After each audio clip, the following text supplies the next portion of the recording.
Hello viewers and welcome to the latest episode of The Huddle. Tim Poole here, editor of Gambling Insider, and I'm with Nigel Birrell, CEO of Lottoland Group. Nigel, thanks for joining us. Been my pleasure, great to join you.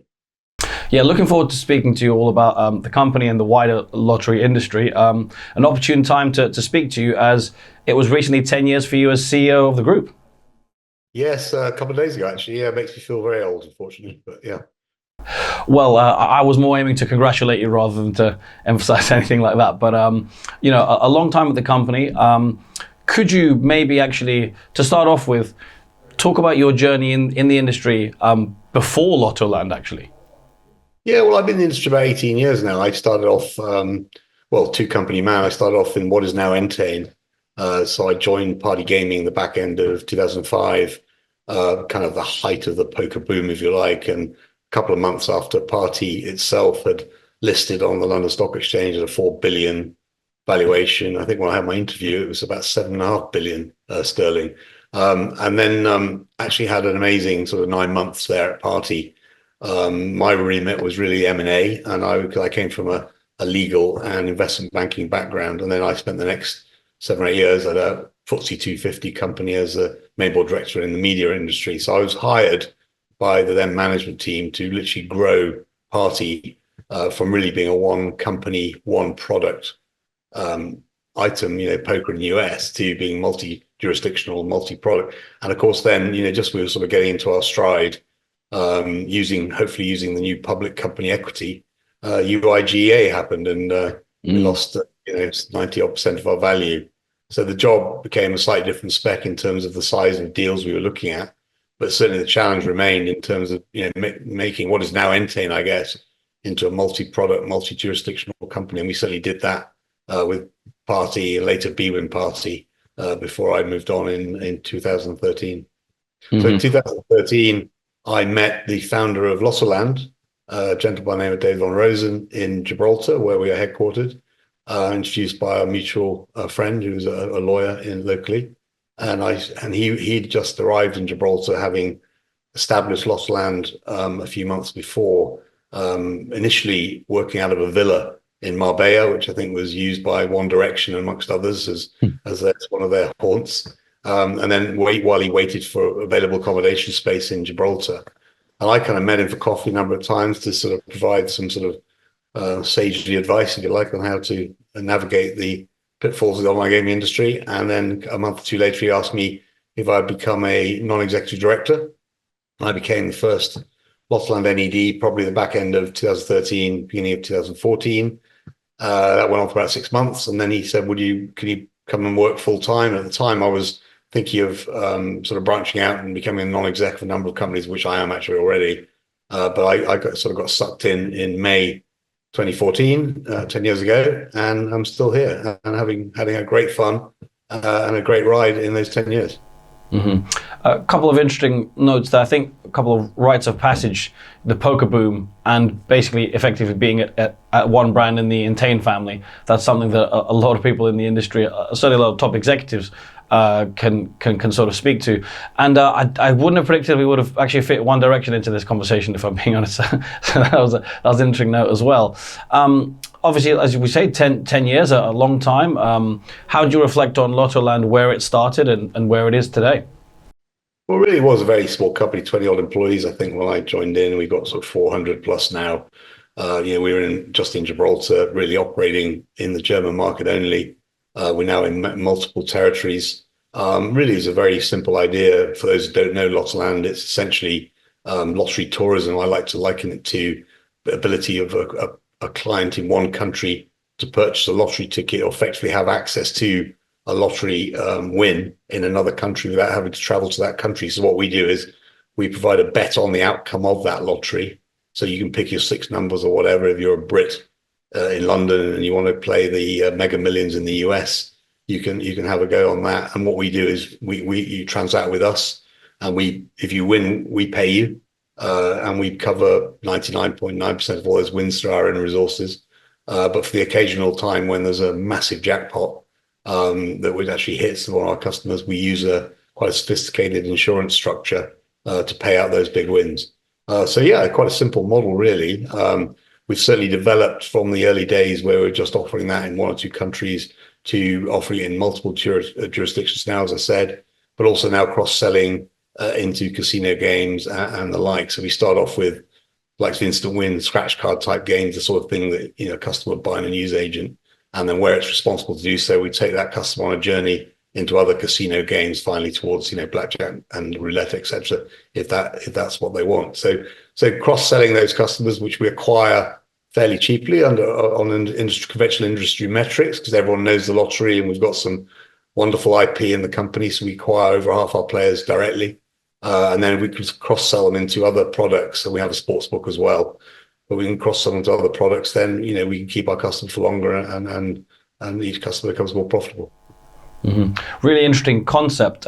Geographically, obviously, you mentioned, you know, part of the appeal is different territories. But in which markets, in which geographical markets, which are your biggest, or which are you seeing the most business at the moment? Yeah, well, the founder's German. I think he started off in Germany. So when I joined the company, it was 100% Germany. But since then, now we've massively reduced our reliance on Germany. So Germany, Austria, Switzerland region is still very big, but the UK market is important to us. South Africa market, the Irish market. We're in Sweden. We're in I mentioned South Africa. Yeah, so we've got a number of territories. Australia is becoming increasingly important to us as well. You know, not as sort of widespread, I think, as many of the gaming companies, because it is quite a unique product, and the regulation surrounding that product differs from jurisdiction to jurisdiction. And although, you know, 10 years sounds like a long time, it isn't really a long time. And I think we've been trying to focus on our core markets really before we sort of widen our footprint to other markets and sort of do those markets well, rather than trying to spread ourselves too thinly. But yeah, certainly I would say 15 territories now compared with the one when I first started. Mm-hmm. You mentioned obviously the 10-year period. I mean, gambling and technology has changed a lot in that time, but would you say that the lottery sector particularly, would you say there's been a huge amount of change, or perhaps less than other verticals, or more so? Probably less so. I think what we see ourselves as a disruptor in that space. I think what you've got is lotteries which have been going on for several hundred years in some cases. You look at El Gordo, etc. in Spain. I think lottery companies, by and large, are state monopolies, and therefore haven't had the pressure on themselves to change or to modernize or whatever. And we tend to see ourselves as an online-only operation, and therefore trying to attract those type of customers who would not dream of going to a newsagent, frankly, and buying a ticket. You know, they buy everything online, from their newspaper and their food, shopping, etc. So sort of the Uber, if you like, or I don't know, the AirBNB of the lottery industry. So we've tried to bring technology to bear on that. We own our own tech, and I think we feel it's pretty sophisticated. And we're always trying to enhance that tech and bringing new features to lottery. And lottery itself is a relatively simple product. So unlike, say, sports betting, where you can bring in lots of different ideas, there's a limit probably to what you can do in lottery. But certainly we brought in enhancements on that, where you can protect your jackpot and you can, you know, keep your favorite numbers and that sort of thing. But yeah, I think technology is to our forefront, and certainly we're mindful of those advances in, you know, around the world in other online gaming verticals, and certainly we can pick up benefits from those. Then we will. Let's say about a third of our business now is in casino games and sports as well. So we are, yeah, mindful of that as well. You mentioned Australia in an earlier answer, and obviously we're sort of touching on innovation and how the different lottery offerings. Wanted to ask you about KenoGo in Australia, and maybe to start off with, if you introduce that concept. Well, yeah, I'd probably, Tim, if I may, give you a sort of history lesson of our involvement in Australia, actually, because was to some extent a Victorian success. I think when we first started, we finally got our license in, I think it was December 2015. And we started a soft launch of our betting on lottery product. License came from the Northern Territory, like many others. And we started betting on lottery product in January 2016, which happened coincidentally to coincide with a very large Powerball jackpot in the US, which I think was running about 500 or 600 million at the time. And then, quite fortuitously, I guess, our MD in Australia, a great guy by the name of Nigel Birrell, managed to get himself on Channel 7, Channel 9, and Channel 10 News. It cost us nothing to talk about these great jackpots which were happening in the United States, and you, a great Aussie, you can have part of that. And that jackpot actually went up to 1.6 billion at that time, which was the largest ever jackpot in the US. It's been matched again a couple of times since, but that was 2.2 billion Aussie dollars, which I think the maximum jackpot in Australia, which links into Keno in a moment, at that point was about 10 million. So suddenly the ability to win $2.2 billion for if you're a country which has the highest propensity to gamble in the world, and probably twice the gambling drop per head than the next nearest country. Everything went crazy, and the guy beat his budget in 3 days. We signed up 250,000 players, which is 1.5% of the adult population in 72 hours. And it was crazy. But I think, unfortunately, we attracted the annoyance of the competitor, if you like, the state monopoly. And they managed to lobby over a number of years to have that activity curtailed. In fact, stopped. And we then brought it back with a slightly different form. They then tried again to have it stopped. And we went to the court and actually won a case to allow us to do that. But when the opportunity came up for a license in Victoria, Keno license, a 20-year license, we bid for that. And it was quite a competitive process. And so I'd say we won it a year or two ago, and I've started operating KenoGo in Victoria and recently in New South Wales and Queensland, which we're allowed to do under Australian case law. But what should be remembered about Australia, and many people listen to this will know very well, that Australia doesn't allow bet and play on sports, so it doesn't allow online casino and doesn't allow online poker either. So there's a real itch to be scratched there by an Australian who'd love to want an instant win, if you like, in their gambling. And of course, lottery generally doesn't do that, because obviously you have to wait to the end of the week or twice a week for the draw. So KenoGo does that. It's a game. It runs every 2 or 3 minutes. You basically pick 10 numbers out of 20. The more numbers you get, the more you win. We're able to offer very high jackpots using our insurance infrastructure, up to like 40 million Aussie dollars right now, where our next nearest competitor probably is averaging about 2 million in jackpots. That certainly has attracted attention. We've already paid out about $60 million in winnings, and we've hardly been going for very long. It's quite a simple product. It really does scratch that itch of the instant gaming, and we're hoping to build that very much. Our app is now has overtaken the incumbent in terms of downloads, and we want to become the sort of the biggest brand in the lottery space in Australia, and we hope very much we'll do that. Yeah, Australia is interesting. Almost as a bit of a side note, in a recent interview, someone used the phrase "the Australification of gambling in Las Vegas." So that really points to what you were saying about the high rate of interest in gambling, certainly. And I've got a bar chart somewhere which shows spend per head, and I can't remember the numbers to be quite honest with you, but the bar chart UK, which is pretty big, US is pretty big. They're a third probably. I think Hong Kong is second with about half as much, but it is amazing what they like to do. And obviously, if you've been there, you'll know, they'll bet on 2 flies running out the wall, to be honest. Yeah, absolutely. But on that note, as you mentioned, when I first found out that online in-play sports betting wasn't allowed, I just thought someone had made a mistake in an article. I thought that just can't be true. But yeah, it's as you say, you kind of identified a niche or a niche, as America. I don't know why. I think the Australian government, or various successive governments, because I've had about 8 prime ministers in 9 years, I think, have worried that if they allow in play, that it will become, Australians will get too carried away. So I suspect it's a preventative measure, probably. Yeah, no, certainly. On the note of kind of lottery and gambling, I wanted to ask you quite a general question in the sense that the two, so the way I see it as editor of Gambling Insider, lottery is part of gambling, and the way we're discussing now, it's you used to work at bwin. From the sounds of it, you would consider it to be part of the same wider industry. But some lottery companies, for example, certain UK operators in the past would try to distance themselves from the word gambling, so much so that emails from our servers would be rejected from Gambling Insider because we're lottery, we're entertainment, but we're not gambling.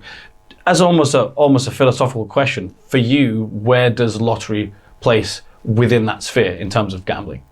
Yeah, I mean, I prefer the word gaming, to be honest, than gambling, and I have sympathy with my brethren state lottery companies. But I think it is on the very softer end of gaming or gambling. I think addiction issues are much less prevalent.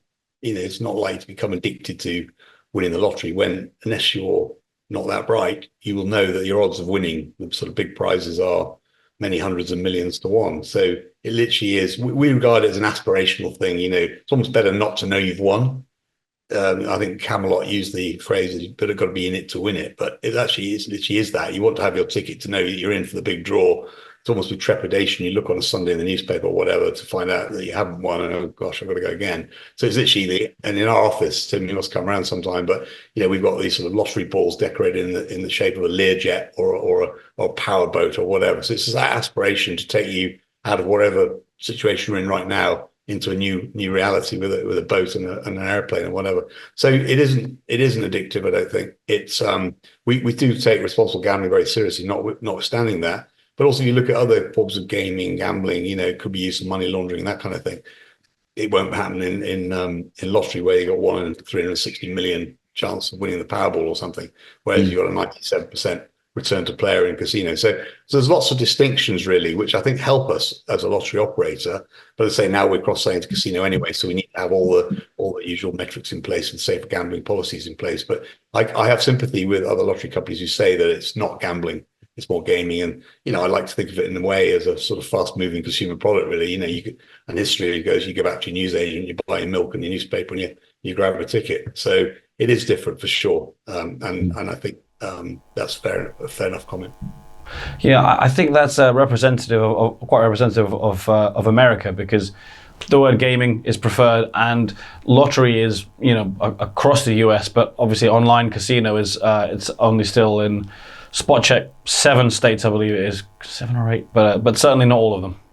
Yeah, that's right. There's only a few states, and obviously sports betting is in 25 to 30 or something. So that probably gives you a clue on that. And lottery, interesting in the US, is online is only in about 6 or 7 states as well. So it's kind of they're conscious of that, even though I say lottery once again is not that addictive or much of a problem, and brings in good revenue to the states as well.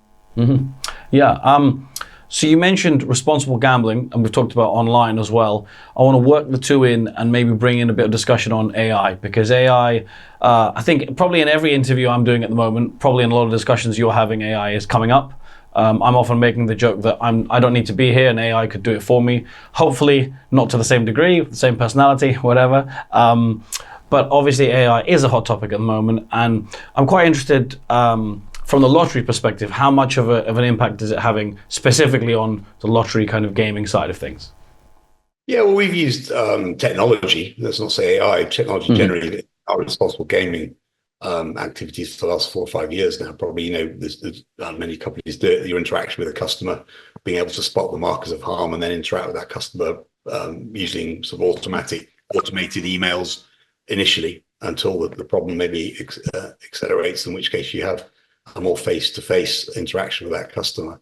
But yeah, certainly we've embraced AI. I think everyone's got to, frankly. It's about over a year ago now we set up a team to develop that. I mean, to be honest with you, it's really manifested itself to us more in the sort of customer service area, really, initially. We launched something in December last year called Lopezzo. It's a chat box AI product, which literally we launched it in Germany and Austria initially. But actually allows you to real-time customer service. I mean, you probably dealt with these when you're trying to book a flight or whatever. Sometimes can cause a bit of annoyance, but for us, it's been an eye-opener. We launched it in Brazil in February. We're going to launch in Australia later this month. It's incredible for the operator. It saves so much time. Allows to have a lot more volume of contacts with the customer. A lot of operational efficiency for the customer, and importantly for the customer response time. We get back to a customer in seconds, whereas he might be waiting on the phone for a minute or two or several minutes otherwise. We do operate 24/7 availability in customer service, but with certainly in the middle of the night, we won't be, to be frank with you, don't have many staff on, and the customer might wait a while. Where with the AI, you can get that phone answered or that message answered immediately.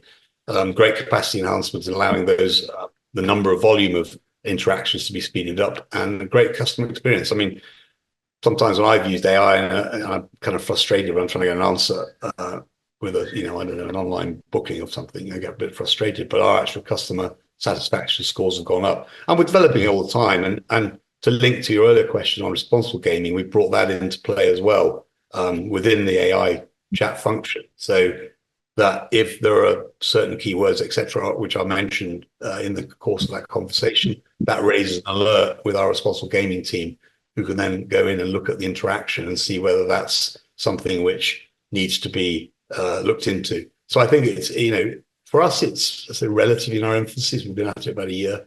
And the launch has only been over 6 months, and we're learning all the time. And you educate the AI function to do more for you. And I think it's going to be a bit of a game changer in terms of a sort of cost base, etc., but also our accessibility and our interface with our customers. So yeah, I'm quite excited by it.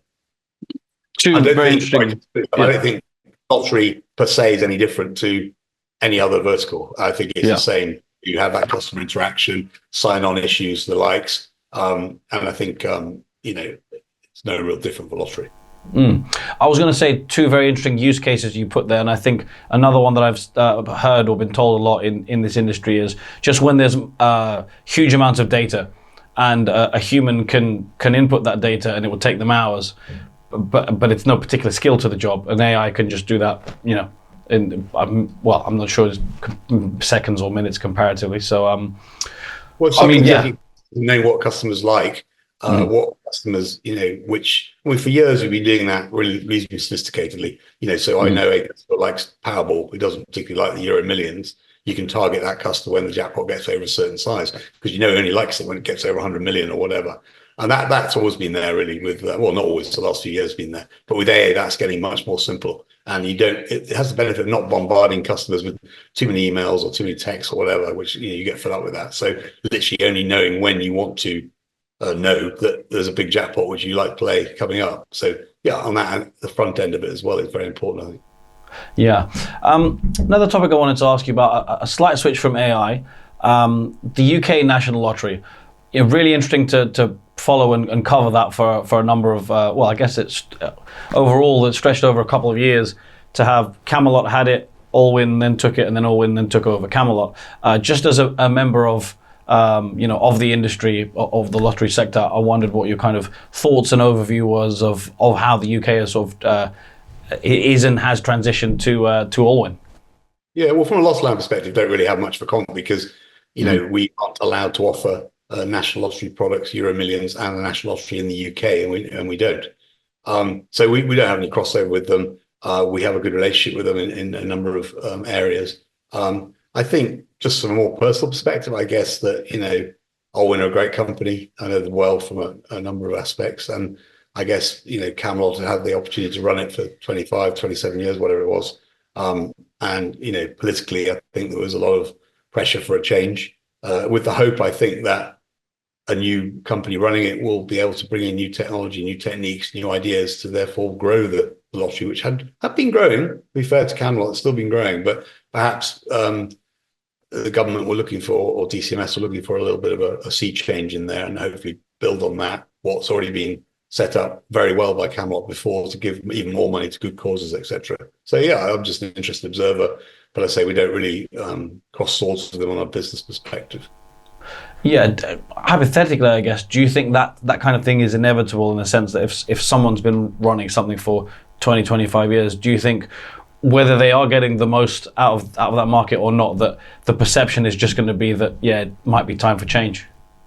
Well, it's a state mandate, isn't it? So I think, it's usually driven by political reasons. And I think after a while, probably the lack of potentially credible or acceptable alternatives in the past allowed Camelot to win a couple of those bids, and they were always quite happy to go to court to make sure they did win it. But I think I think there was just a time for a change. So our aspects, actually, we look at that around the world where we compete with state monopolies, and in Europe in particular, monopoly is illegal. And so we challenge the fact that the states have the right to have that monopoly. And what we say is, for the consumer's benefit, bring in competition, because then the consumer has a lot more choice. And I say we slightly operate in a different way to a state lottery, where we're trying to focus online. We're probably trying to focus on a younger type of audience, millennial or Generation Z or Y, etc. But we say, we should bring that competition on, because that actually is good for the state lotteries as well. There's probably no surprise why Camelot and now Allwyn are probably the most sophisticated lotteries in the world, with a huge proportion of their turnover coming from online, because they've had pressure from other avenues, not on the particular product they offer, which is a monopoly, but many other areas like postcode lottery, health lottery, other gaming verticals are coming in and apply pressure to them. So they've had to up their game as well. If you look at countries where the state monopoly is very well protected, they're pretty basic, and they haven't really been forced to modernize because there's no competition for them to do so. Yeah. I've got a couple of final topics for you, looking ahead very much. So if I were to ask you which region you think will see the most, geographical region, and it doesn't have to be one country, it could be more, a continent even, will see the most growth in the lottery sector in the next few years. So is there any one that comes to mind for you? Well, there's two for me. The United States is going to grow significantly, only because it's so far behind. I think the average online lottery penetration in the world is currently running about 6%. If you compare that to sports betting, which is around about 65%, it shows a long way to go. You compare it to the United Kingdom, Camelot before and Allwyn now, where I think they've got 50 odd or 60 odd percent online penetration. So the US is about 2 or 3%, I believe. So I think a huge amount of way to go there. I think the other area I'm particularly interested in is Latin America, and obviously, like in many other gaming companies or gaming executives, you're probably interviewing, Brazil has become an exciting market. I was down there a few weeks ago looking at the potential there. Two areas really. One, the whole new online regulation, which should allow us to do our betting on lottery and hopefully courier lottery product as well. But also, I think the fact that the state monopoly, Caixa, is potentially going to be allowed to bring competition into the various states around Brazil. And we have in the past been looking at Sao Paulo province, for instance, which doesn't sound very exciting, but it's best part of 50 million people. So it is in itself is a hugely exciting opportunity. So political has become a bit of a political football. So there's nothing actually happening on that at the front at the moment. But I think over the next year or two, we're going to see a lot of deregulation and opening up of that lottery market. And certainly we're also going to see the ability online with the new regulation to be able to operate there. So Brazil initially, I think, and then hopefully that will spread to other parts of Latin America, because I think the propensity for lottery is very high there. And therefore it'd be an exciting prospect for us. Absolutely, staggeringly low numbers in the US, as you mentioned there, and yes, I can concur. Brazil is currently writing and talking a lot about Brazil, and for good reason. My last question, it might sound easy at first, but if I were to challenge you to maybe tie everything we've spoken about together, and if I were to ask you if you could sum up where is the lottery sector going in the next few years, it might sound easy at first. After a thought, might be a bit more challenging, but that's the final words I want to leave you with a chance to give us. Well, lottery is massive, ubiquitous, and it's bigger than sports betting around the world. It's probably just slightly smaller than casino when you factor in all land-based casinos. Everyone knows lottery, everyone plays it, or most people play it. So to actually attract customers is easier. So I think it's going forward, as long as we're allowed to do what we're allowed to do in a number of countries around the world, then to bring the next generation onto online to buy their tickets and have that ability to dream and win is what we want to do. We're all about that, trying to modernize lottery. And I think, lottery will be there for a long, long time to come. It's been there for several hundred years. It was originally founded in a number of countries to fund wars, etc. So it's going to be around. And perhaps the interesting aspect is how it will then link with other verticals of gaming. So I think the average lottery player is probably quite different to the average sports betting guy who wants to do an acca on football or whatever. So it's a question of, can we bring more customers in a responsible way to play our lottery and then perhaps play some of our other games on there, like instant win and scratch cards. So, lottery, everyone knows it could be a biggest entry point, I think, to online gaming as more people get used to using online sites rather than land-based. And everyone knows lottery, and the ability to internationalize lottery, I think, is particularly where we focus. The ability to bring those big jackpots, which are being played for around the world every day, but you don't know about it because you're in Britain or you're in Germany or you're in Sweden, to bring those to you and allow you to have access to those and to dream to win big, basically, and one of those big. And in the US, they come up to 1.6 billion or whatever. That's crazy money. So, your chance of winning is pretty low, but if you do win it, wow. Yeah, absolutely. Well, Nigel, really enjoyed speaking with you. Thank you very much for your time, and best of luck with for everything at Lottoland. Tim, great to talk to you. Thanks very much for your time. Thank you. And to our viewers, thanks for watching as well.